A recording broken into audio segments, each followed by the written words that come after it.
haven't shared some of the weird things that were going on with speaking, and it's been a long time since I hit record, and I can feel myself holding my breath right now. And I wanted to get on and tell some stories about speaking, because I think sometimes I fall into teacher mode, and I really didn't want to keep being the teacher. I wanted to be somebody that you looked at and thought, oh, she's like me, and she's had the same problems and challenges. And I think sometimes if you see somebody, especially if you see somebody on camera, then you think, oh, it's easy for them. And so I wanted to kind of go back and start again.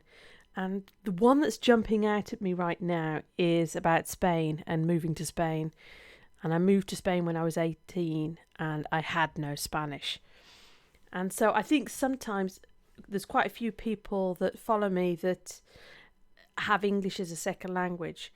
And although I'm helping them with speaking English, they may be wondering, oh, does she know what it's like to be speaking in a second language? It's like, yes, I do. And there is one video in Spanish on my on the YouTube channel.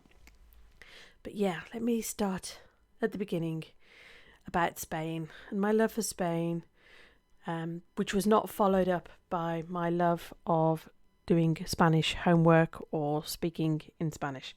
So this is Stories About Speaking with Joanne.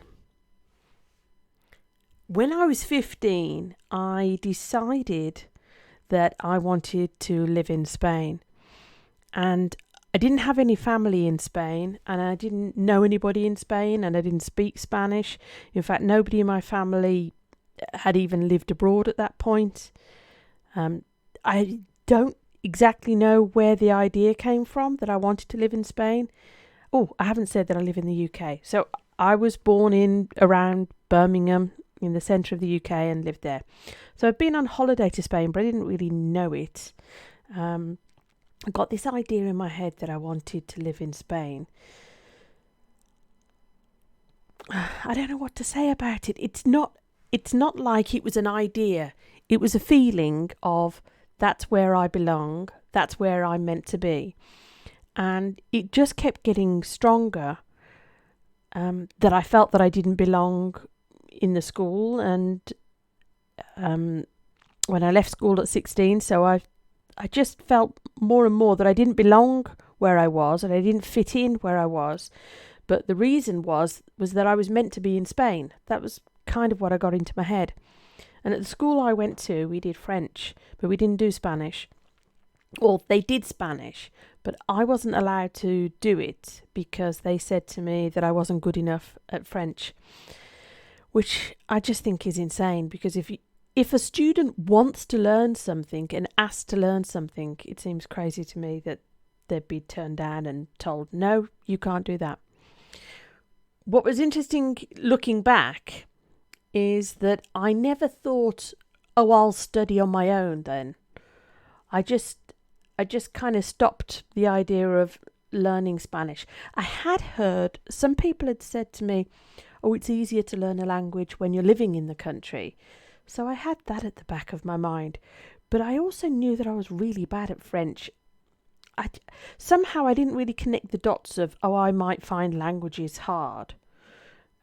And at the same time, all through this, I was very shy at school, and I didn't put my hand up and I didn't speak. But again, I thought that it's easier to learn the language when you're in the country. So when I get to Spain, I'll learn the language and then I'll speak. So I'll be good at the language, then I'll speak. I don't know really how I thought I was going to get good at the language. I don't know. Are these thoughts that you share? Sometimes, I don't know whether you're watching this on YouTube or just listening to it. I don't even know if anybody's out there listening. As I look back on it now, I'm not sure why I never connected any of the dots of, you're shy, you're not any good at French. I don't know. Anyway, I didn't do Spanish at school, and when I left school, I did certain courses. I bought some tapes and I had some videos and things like that about learning Spanish. I found it really, really hard. I think I did a couple of night school courses. I was always bottom of the class. I was always finding it really hard. But then at 18, I went and lived there and lived... I shouldn't have done that tutting noise then, should I? I lived in a place called SRT up in Catalonia near Girona, and I had a couple of words of Spanish. The thing is, people would say to me, about learning Spanish, is that I was trying to learn. I was reading books. I was listening to different courses and tapes. I was finding it really hard to remember anything Spanish at all. And then when it came to speaking, the fear and the embarrassment and the anxiety, I don't think I even really said hello to people in Spanish. I was so self-conscious. I mean, I was shy when it came to English, but I enjoyed speaking, but I would definitely get tongue-tied in my own language. And to say that it was multiplied in Spanish would be an understatement. I'm pulling funny faces on YouTube. I really don't know whether you're watching me or not. I'm trying not to think about the camera and just trying to be normal and speak to you. And also remember what it was like. Yeah, at 18, I was watching some TV programs, some dramas in Spanish when I lived there. And then I came back to the UK and I still had this feeling that I was meant to be living in Spain. And again, I don't know whether you're into sort of spiritual stuff. It'd be really interesting to know your thoughts and stories about speaking and about that sense of where you belong. I remember being with a friend walking down a high street and there was some sort of Spanish tapas restaurant bar. This was in the UK. And we went to walk past this place and I burst into tears. And my friend was like, well, what's wrong? What's wrong? And I said, I don't know what it is about Spain, but I believe that I'm meant to be there. I'm meant to be living there. And she was like, well, we can go into the bar if you want. We can go into this restaurant. I was like, no, I can't go in. That would be worse. That would be more upsetting to go in. All I know is that I'm meant to be in Spain. I'm meant to be living in Spain. And like I say, I had so much proof and evidence that I should not be living in Spain. I didn't speak the language and all these other reasons that I should not. I don't know anybody there. But I had a really, really strong emotional feeling that I was meant to be in Spain. And that continued for a few years where I was watching something and they would mention Spain and I would get quite upset and say, oh, I'm meant to be there. And occasionally, for like a New Year's resolution, I would say, oh, I'm going to learn Spanish. And then I'd get some Spanish lessons and I'd sign up for another course and I'd do really badly at that again. And then when I was about 24, I think, I went to university. And what do I say about university? I wasn't doing Spanish. My idea was, before that, I'd always done like catering jobs, waitressing, bar work and different things like that. And in my mind, I thought, oh, I'll work my way up and then I'll get a job like that in Spain.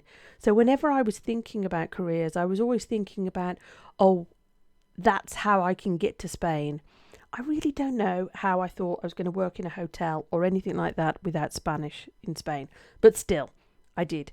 And then when I went to university, when I was about 24, just before I was 25, I was doing what's called a land management degree, where that's where you manage property. And the qualification that you get, you do your degree, then you do 2 years of study afterwards. And at the end of that, you get this qualification called the RICS, Royal Institute of Chartered Surveyors. And that qualification I knew was valued in Spain and meant that I could work in English but live in Spain.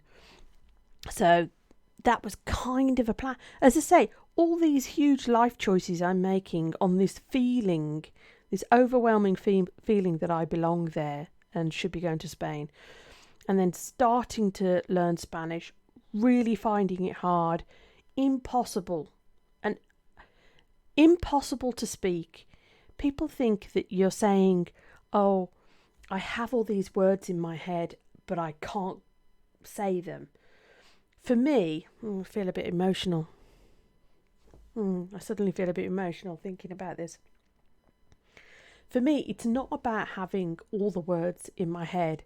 It's that in terms of the fight, flight, freeze, fawn, whatever, I am frozen. There is nothing there to say. It's not like just say something, say what's in your head. That's what people used to say to me. Just say it. Don't hold back. And it's like, there is nothing there. I cannot remember anything. So, anyway, I digress. I went to university. I got the qualification. I ended up working in... when I was at university, I did an exchange program with a university in Barcelona, and I did my dissertation about Barcelona. And I also did another Spanish 1-month intensive course, which again, I was bottom of the class in and struggling. Yeah, so I struggled with that. And then I ended up working in London. I got my qualification and I finally got a job in Madrid. I'm kind of skipping ahead a bit before. The few months before I went to Madrid for the interview, I was having Spanish lessons again. I was living in London, but having Spanish lessons.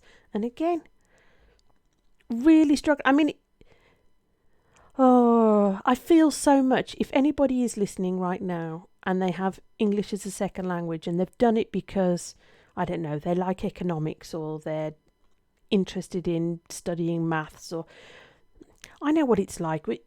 You want to do one particular career, but you need English to do it.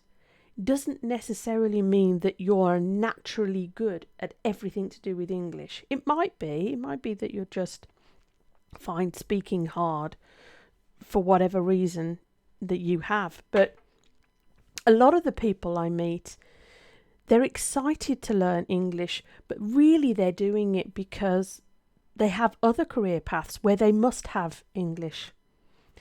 Oh dear, I'm digressing again, but I really wanted this podcast to be like I'm speaking to you rather than I'm reading from a script. So sometimes I will bounce around a bit. But again, speaking, I was doing some lessons in Spanish. I went out to Madrid. When I went for the interview, I was so paralysed with fear. I walked into the reception of this building and they asked one of the managers to come down and see me, and nobody knew that I was turning up, which is insane. They'd paid for my flights and they'd paid for the hotel, but they didn't know I was turning up. So he says to me, hello, and at that point I cannot remember how to say hello in Spanish, which, if you're wondering, is hola. I couldn't remember how to say hola, and it wasn't that... I don't know what to say. It wasn't that I had the word in my head and there was a little bit of a block and there was loads of Spanish there. There was nothing. I was completely frozen. I was so anxious about speaking that it just wiped out any thoughts that I had. And then I couldn't remember my own name, just to say anything at all. And then in my head, I'm thinking to myself, just say anything and just say it in English. Just say hello in English. Just say your name in English. It doesn't matter. And I had those words in my head, but then I couldn't remember my own name in my own language because, as I say, I was just completely frozen. Amazingly, I got that job, but I think that they wanted the qualification more than me. And again, I think they just thought, oh, she'll learn Spanish when she's here and maybe she's nervous. So I got this job in Madrid and I started having Spanish lessons again. And I did really badly again. And I didn't really speak up again. And at this point, I still felt like I was meant to live there and meant to be there. And then I ended up losing that job. And then a few months after that, I met my husband. So I did stay in Spain because I met my husband. And when I met my husband at a club called Toastmasters, where you practice public speaking. And by this point, I'd given up on learning Spanish because every time I had a lesson in Spanish, I wasn't speaking it because I was so shy and so uncomfortable. And I'd started becoming more involved in personal development and learning about coaching and things like that. And I gave up on speaking in English, as in feeling more confident. And I gave up on speaking and learning Spanish. But I did believe that I could learn a little bit about public speaking. And kind of like a rehearsed, prepared speech type of thing. I didn't really know much about public speaking. And I was terrified, but I did believe that you could learn that. So I went to this club, did a few little speeches, and then got involved with the management of the club and different things, and that was fun. And then a few months later, what happened was people were saying that my Spanish had suddenly improved. And I was like, well, I haven't been having Spanish lessons. And I realised that my Spanish, it wasn't that I was learning more Spanish, it's that I was being able to relax and use and remember and use the Spanish that I had from a while ago, and that it just felt a little bit more comfortable and possible to speak. I think the difference being is that I wasn't frozen in fear. I might have felt a little bit anxious when I felt everybody looking at me, but I wasn't completely frozen. And I think that's the difference. Because if you're frozen, there's nothing in your head to say. It's not like people say, oh, just speak or just be confident. And you're like, you have no idea what my experience is of speaking. And that was why I thought, well, I really wanted to reach out to people and hear what their stories about speaking were, because I've got this feeling that we don't know how to talk about speaking. Whenever we say speaking, or we want to be better at speaking or learn more about speaking, if you Google it, you just get public speaking. And that's okay, that's how I started. But I think if I'd have known that there was help for speaking and, I don't know, moving past this kind of freeze response, if I'd known that there was things that I could do beforehand just for everyday situations, I think I'd have done those things. I don't think I'd have waited until I was in my 30s before I started speaking. I mean, really basic speaking, like saying hello to people. Obviously, in your second language, for me personally, it felt more intimidating than just saying hello in my first language. Generally, I can get by in situations. I worked in waitressing and bars and stuff. So when I'm working, I'm much more confident about saying hello to people and talking to strangers. And maybe I would have done that in another language. I don't know. I just struggle so much with the Spanish. Anyway, kind of the final note about the Spanish is when I was about 39. So I'd met my husband, married my husband. We'd stayed in Spain, but I wasn't speaking Spanish much. But I did speak Spanish sometimes. When I was 39, I think we were back in the UK, and I watched a TV program about dyslexia. And it turns out I'm dyslexic. And I went to the head office, one of the head offices, and I asked them about learning a language. And I said, I've wanted to learn Spanish for a long time. And, is there something that I'm missing that I should be doing? And I said, she goes, well, normally the advice we give to people who are dyslexic about learning a language is don't. And that is exactly the words that she used. Normally, our advice to somebody who's dyslexic who wants to learn a language is don't. And later on, I saw something saying that it's like 4 times as hard for anybody who's dyslexic to learn a language. So it's like, oh. So not only was I feeling shy and anxious and worrying about speaking, which I did in my first language, I then learned a second language, and all the struggles, they may be related to the fact that I didn't speak, but they were just multiplied completely by the fact that I was dyslexic and struggling to remember each of the words that I was learning, let alone any of the grammar or anything like that. I can't remember grammar rules even now. It's funny because sometimes people say to me about teaching English. I was like, you really don't want me to be teaching you English. I love helping about speaking. I love talking about speaking, but I cannot help you with grammar rules or vocabulary, this or that or whatever. But I am fascinated by the speaking things. So I did the Spanish video on my channel, so I have hit record on a video with me speaking Spanish. And if you have Spanish, you will realise how imperfect I am. And at a stretch, you would say intermediate level on the Spanish. At a stretch, but probably not. But I did hit record. I did have some words in my head, and I did hit record, and I was able to say something. And that makes me smile and feel pleased about that. If you're wondering, did I continue to live in Spain? No, I'm currently back in the UK, and that's where we're based and where home is.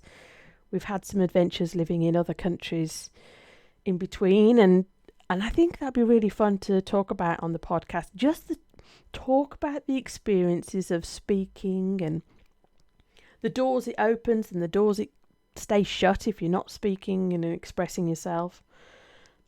And I'd love to know your stories and things that you want to know more about.